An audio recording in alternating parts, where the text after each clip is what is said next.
Welcome to TSAT. Today I am going to discuss about the technologies of disaster management. So, in this case of technologies of disaster management, for example, mapping is a technology of disaster management. In the case of mapping, as I have specified, zoning is more important here. So, to know the way the disaster is impacting a region, we need to have an idea or to the extent where the disaster is impacting. The map gives you a clear-cut idea, an area which is being impacted, which is not going to be impacted by a specific type of disaster. So, in this context, because in this proactive regime, we need to prepare certain thematic maps in terms of a theme representing a region which is being impacted by a cyclone, a map individually identifying a region which can be impacted by earthquakes, a region which is being impacted by drought, a region which is being impacted by floods. So, on this basis, when you have got different variant types of maps, what happens is the administrator will be having an idea very clearly that what are the regions being affected, where certain kind of activities need to be done, mitigative activities need to be done to avoid the disaster. The mapping helps a lot. When these maps are being made, supplied to the public, or when they are being relayed in electronic media, what happens is many people will be aware of the disaster management, so that what are the areas where we can use for more human habitations, or what are the areas need to be avoided to avoid these kind of dangerous consequences, where mapping helps this in this process of zoning. Next technology is aerial photography, pre-disaster and post-disaster conditions. So, here aerial photography, you might have observed in the news bulletin that the chief ministers and the prime ministers traveling in a helicopter observing the inundated, impacted, vulnerable region. The reason behind it is one must be able to estimate what has happened, to what extent people are being affected, what is the loss of a property, what is the loss in terms of agriculture. For this, we need to have an aerial photograph. Now, there is possibility of doing this kind of photography not only with these kinds of helicopters or aeroplanes or drones. Nowadays, we can have an aerial photographs with the help of satellites also. So, in this context, when you are comparing a region before the occurrence of a disaster and after the occurrence of a disaster, this gives you a clear-cut idea to the extent being impacted.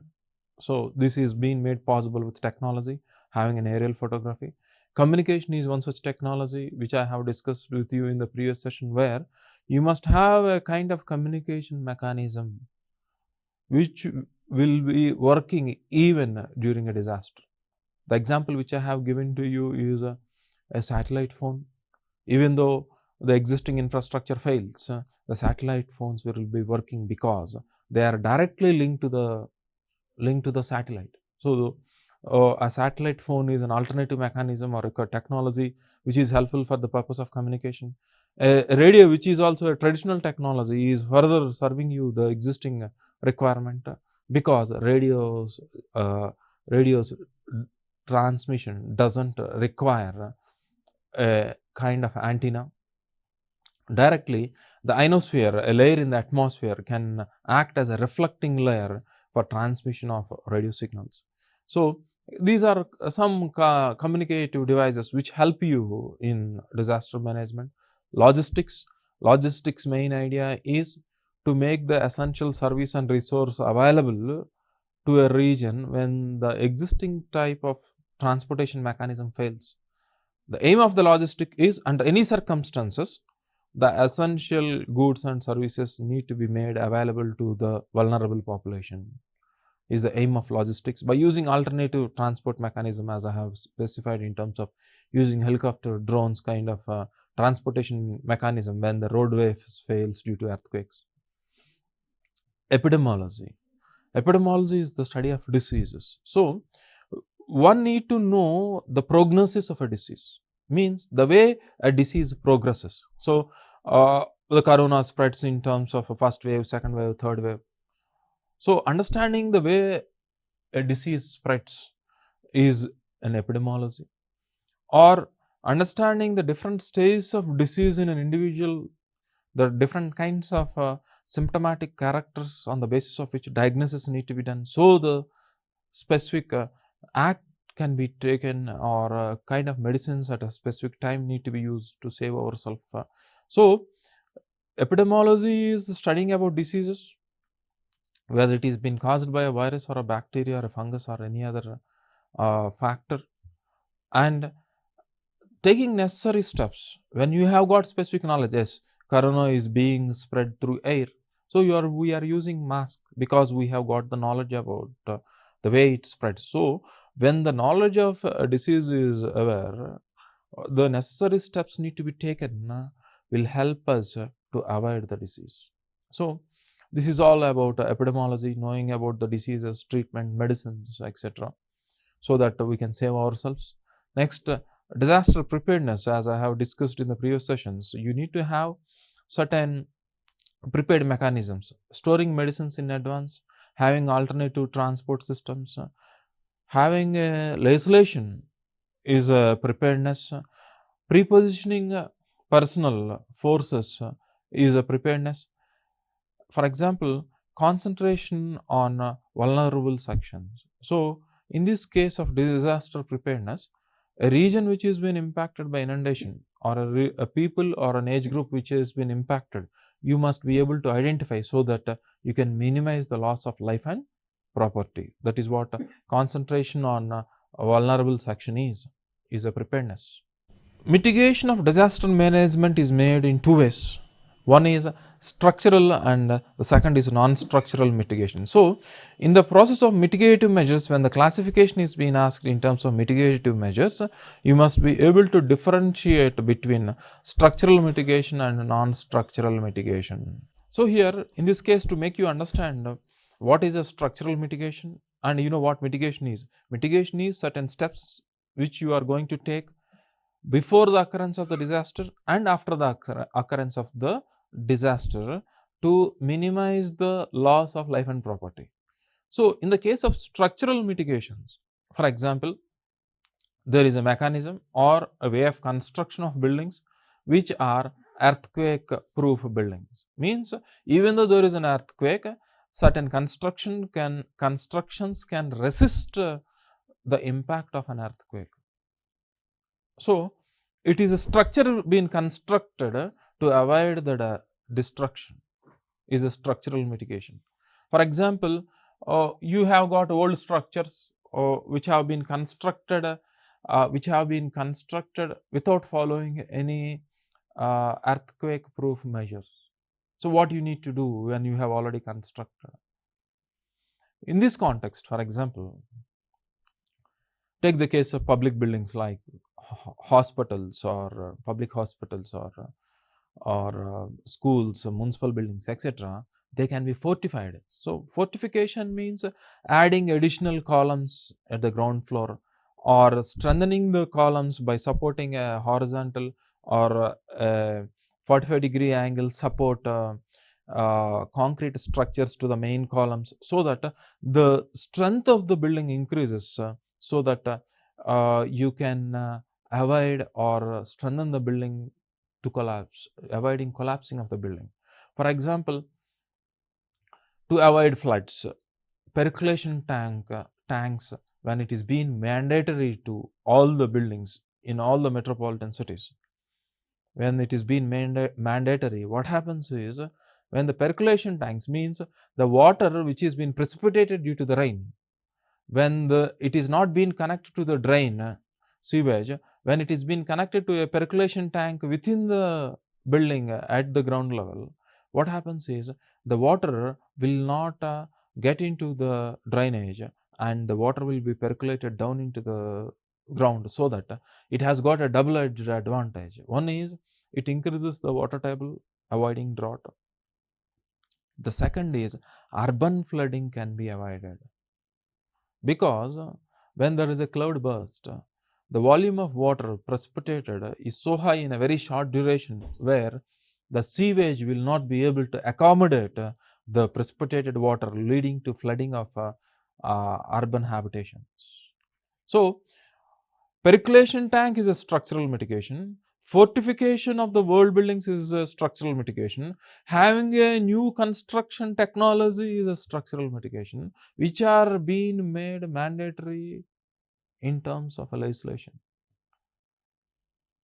And non-structural mitigation is a legislation. So, for example, certain rules and regulations need to be followed is a non-structural mitigation. For example, during disaster, the kind of rights available to the citizens vary. Is a law being made?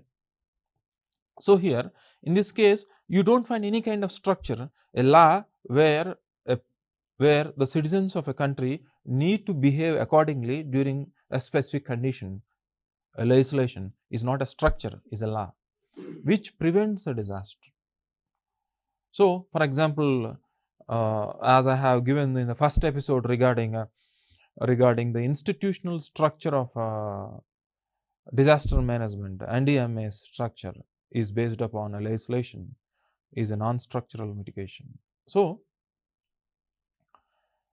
and these structural and non-structural mitigation varies from disaster to disaster. For example, the structural mitigation in the case of an earthquake and a cyclone varies.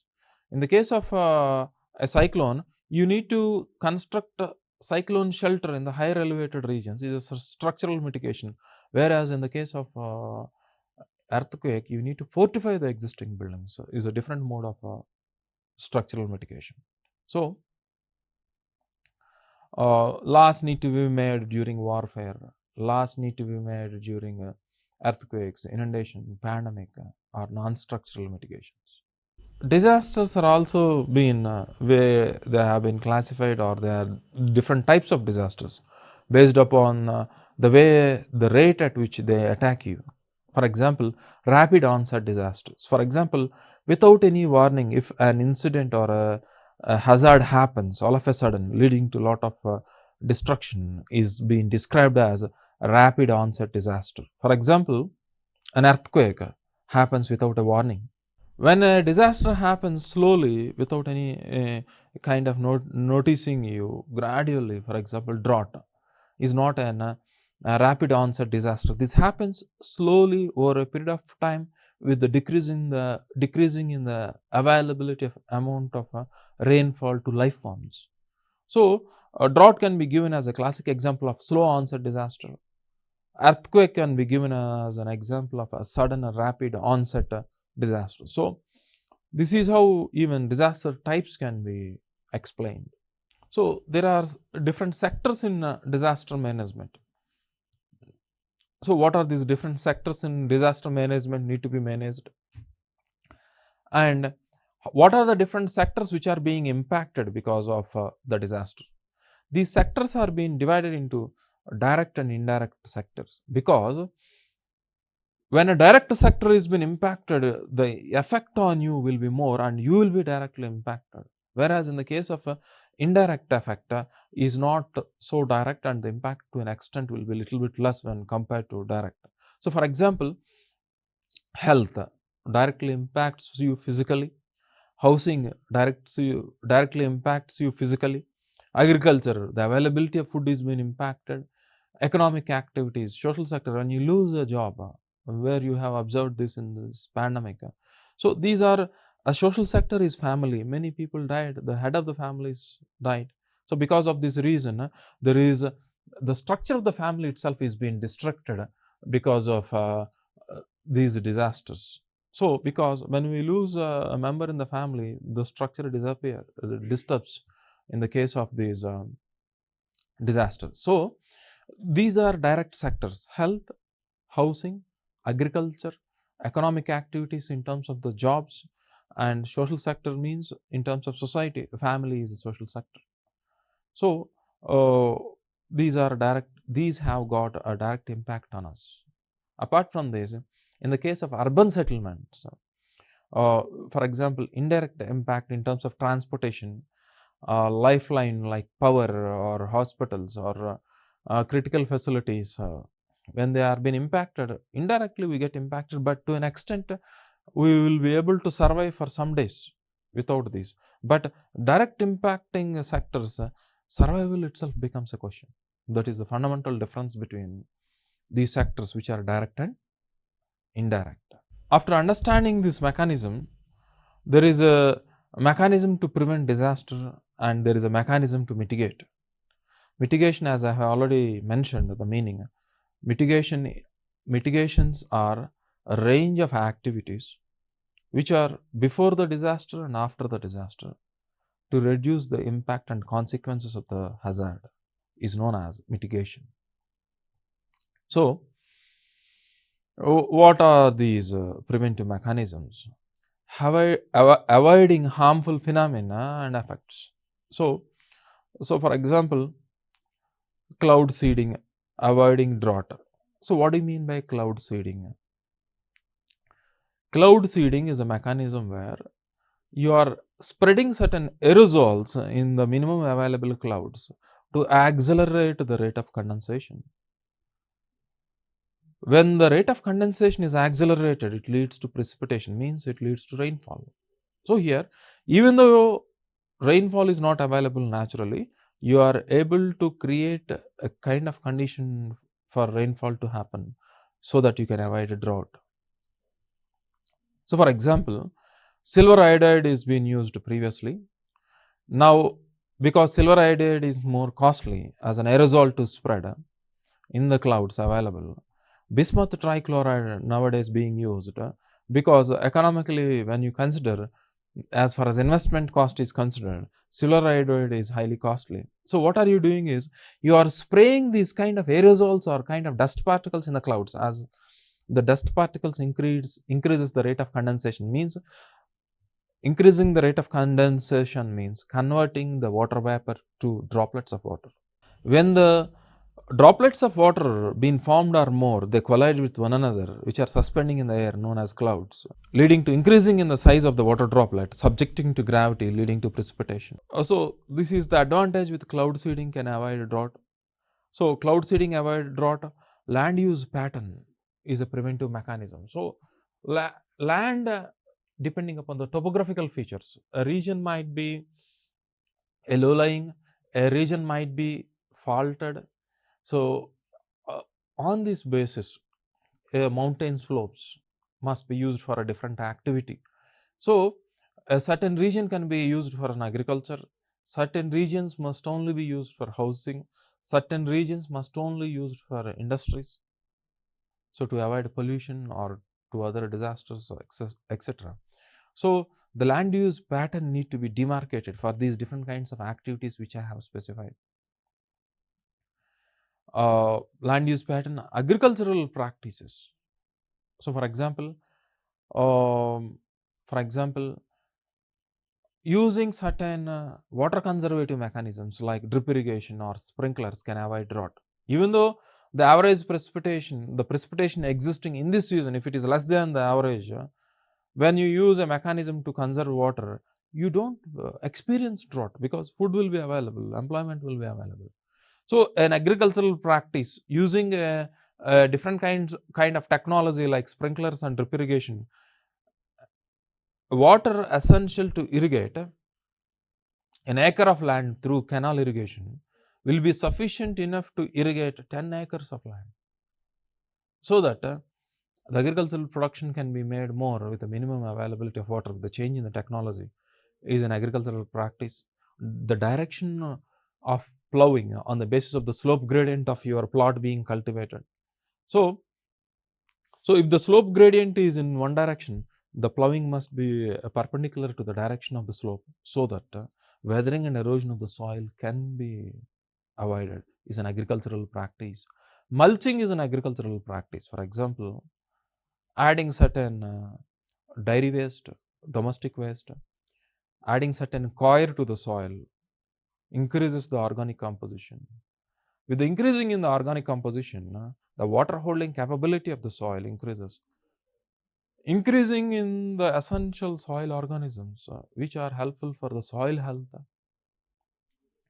These are all different agricultural practices need to be followed by the farmer to avoid drought. So Pre-positioning supplies, which I have discussed. So, you need to place certain infrastructural mechanisms, food, medicines, vaccines, etc. in advance, and equipment. Predicting secondary threats. So, when there is a first wave, there is possibility of a second wave is a prediction. When there is a primary tremors, you must be able to expect a secondary shock waves. Is a preparedness predicting mechanism for an earthquake and a pandemic. So, one must have a predicting capability of different diversified disasters. We are able to predict a warfare with China. So, you have moved troops in advance to Ladakh and Arunachal Pradesh with the help of imaging of satellites by observing the movement of troops. Is a prediction mechanism.